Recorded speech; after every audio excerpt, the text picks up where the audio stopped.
Hello friends, welcome to రుచి వంటిల్లు. ఈరోజు మనం బీరకాయ కూర ఎప్పుడు చేసుకునేలా కాకుండా మరింత టేస్టీగా చాలా సింపుల్గా ఎలా తయారు చేసుకోవాలో చూద్దాము. ఈ బీరకాయ కూర మనకు అన్నంలోకి కలుపుకొని తినడానికి చాలా బాగుంటుంది. చాలా ఈజీగా చేసేసుకోవచ్చు.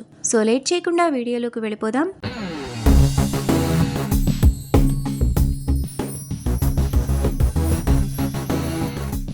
ముందుగా బీరకాయ కూర చేసుకోవడానికి అరకిలో బీరకాయలను కడిగి పైన చెక్కు తీసుకొని ఇలా చిన్న చిన్న ముక్కలుగా కట్ చేసుకొని పక్కన పెట్టుకోవాలి.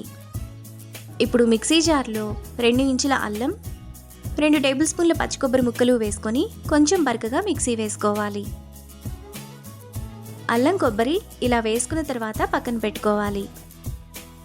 తరువాత స్టవ్ మీద ప్యాన్ పెట్టుకొని అందులో 1 టేబుల్ స్పూన్ ఆయిల్ వేసుకోవాలి. ఆయిల్ వేడైన తర్వాత 1 టీ స్పూన్ తాలింపు గింజలు వేసుకొని ఫ్రై చేసుకోవాలి.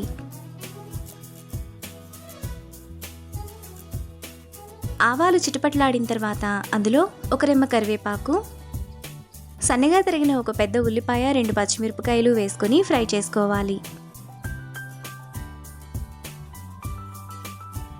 ఉల్లిపాయలు ఈ విధంగా వేగిన తర్వాత అందులో ముందుగా మనం పక్కన పెట్టుకున్న బీరకాయ ముక్కలు,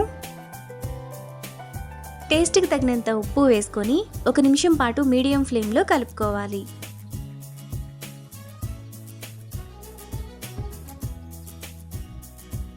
ఇలా కలుపుకున్న తర్వాత మూత పెట్టుకొని మధ్య మధ్యలో కలుపుతూ బీరకాయను మగ్గనివ్వాలి. బీరకాయ ఇలా సగం మగ్గిన తర్వాత మూత తీసి అందులోని వాటర్ అంతా ఎగిరిపోయేంత వరకు మధ్య మధ్యలో కలుపుతూ ఉండాలి.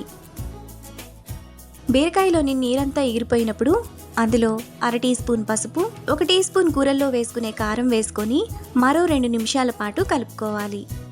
ఈ బీరకాయ కూర మనకు అన్నంలోకే కాకుండా చపాతీలోకి కూడా బాగుంటుంది. 2 నిమిషాల తర్వాత ముందుగా మనం మిక్సీ వేసుకున్న అల్లం కొబ్బరి, కచ్చాపచ్చాగా దంచిన 2 వెల్లుల్లి రెబ్బలు వేసుకొని మరో నిమిషం పాటు మీడియం ఫ్లేమ్లో కలుపుకోవాలి.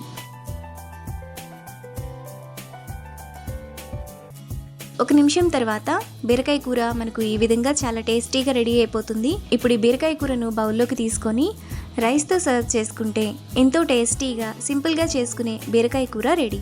ఈ రెసిపీని మీరు కూడా ట్రై చేసి మీకు టేస్ట్ ఎలా కుదిరిందో నాకు కామెంట్స్లో షేర్ చేయండి. ఈ వీడియో కనుక మీకు నచ్చినట్లయితే లైక్ చేసి, షేర్ చేసి, సబ్స్క్రైబ్ చేయండి.